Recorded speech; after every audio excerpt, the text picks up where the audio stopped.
Bonjour à tous, j'espère que les vacances se sont bien passées. Pour moi, c'était impeccable. Alors, une semaine à la montagne, une semaine à la mer, rien de tel pour prendre des couleurs. D'ailleurs, J'ai attrapé un coup de soleil, un coup d'amour, un coup je t'aime. j'ai rien attrapé du tout. Un petit coup de soleil sur la terrasse et puis c'est tout. On y va, on est reparti. On va faire un petit encore retour vers le futur pour la correction de l'exercice des cinquièmes. Donc je vous laisse avec moi-même une année avant et on se retrouve tout à l'heure. Il fallait calculer la ration journalière de lait nécessaire à un nourrisson. La formule établie est la suivante. On divise sa masse en grammes par 10 et on rajoute 250. Attention, en grammes, certains m'ont envoyé des réponses avec des kilogrammes. Donc il faut d'abord convertir les masses de l'énoncé en grammes. Ensuite, on applique la formule. Je vous la montre pour le premier enfant. 4720 divisé par 10, ça fait 472. Si je rajoute 250, ça fait 722. On prend sa calculatrice, si on n'est pas à l'aise en calcul mental. 722.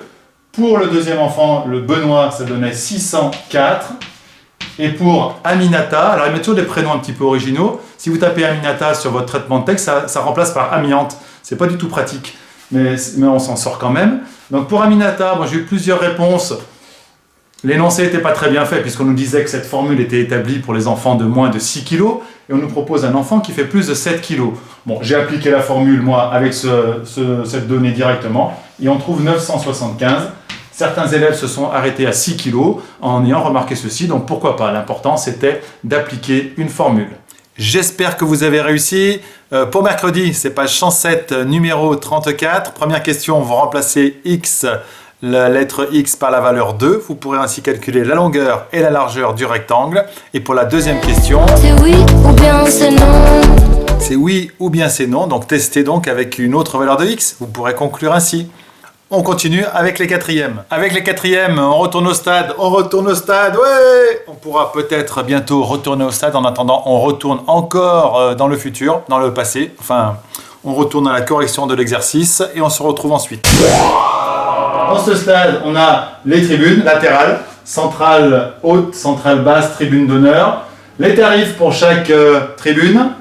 Les effectifs, alors quand on dit effectif dans les tableaux, c'est le nombre de personnes ou le nombre d'objets dans chaque catégorie. 4500 places, 8000 places, 7000 places, 3000 places. On demande quel est le prix moyen d'un billet dans ce stade. On va d'abord chercher combien il y a de places dans ce stade. On ajoute.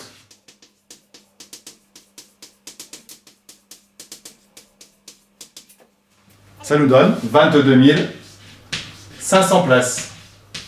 On va calculer ensuite la recette totale, c'est-à-dire si le stade était plein, combien ça rapporterait dans les caisses. 4500 places à 10 €, 4500 x 10, etc., etc. Allons-y.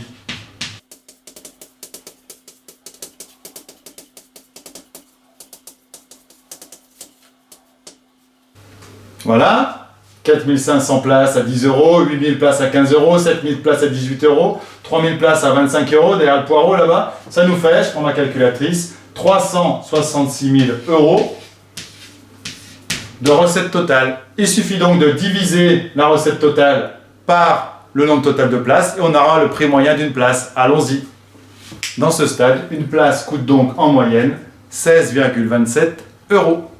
Chaque place, en fait, n'avait pas le même poids dans le calcul de cette moyenne, puisque certaines places étaient représentées plus souvent que d'autres. On dit qu'on a calculé une moyenne pondérée. C'est ce que vous faites quand vous calculez la moyenne dans une matière sur votre trimestre avec des contrôles qui ont différents coefficients. Prenons un exemple. Voilà l'exemple d'un élève qui a reporté ses notes. Devoir maison 17, devoir surveiller numéro 1 8, devoir surveiller numéro 2 12, participation, note de participation en classe 15. J'affecte les coefficients. J'ai décidé que pour un devoir à la maison, c'était coefficient 1. Ça compte comme une note. Par contre, les devoirs surveillés, ils comptent triple, coefficient 3. La participation, pour moi, elle compte double. On va ajouter ces notes affectées de leur coefficient. Les élèves me demandent « Monsieur, mais comment je calcule ma moyenne? Mais tu devrais le savoir, surtout que ça t'intéresse. » Donc on y va. 17 plus 8 plus 12 plus 15. On affecte les coefficients. 17 fois 1, 8 fois 3, 12 fois 3, 15 fois 2. on a le nombre de points qu'on a eu au total. C'est comme si on avait eu 1, plus 3, plus 3, plus 2, 9 notes. Donc on va diviser ça par 9. Donc cet élève aura environ 11,9 sur 20 de moyenne. Retour dans le présent avec un petit exercice pour mercredi, page 161, numéro 12. Donc je vous propose une petite correction à trous pour vous guider. Donc les deux élèves, Liane et Manon, ont eu des notes aux 5 tests. Et chaque test est affecté d'un coefficient sur la première ligne. Donc pour calculer la moyenne de Liam, eh bien, on pense à bien affecter le coefficient à chaque note 12 fois. Donc je vous aide un 12 fois 2 par exemple, plus 18 fois 1, etc. Et vous divisez par la somme de tous les coefficients. Vous trouverez ainsi sa moyenne. Question suivante, un peu plus compliquée, d'où les lunettes. Quelle note pour Manon au test 5 pour avoir au final 14 de moyenne? Vous faites la somme des coefficients, hein, la première ligne.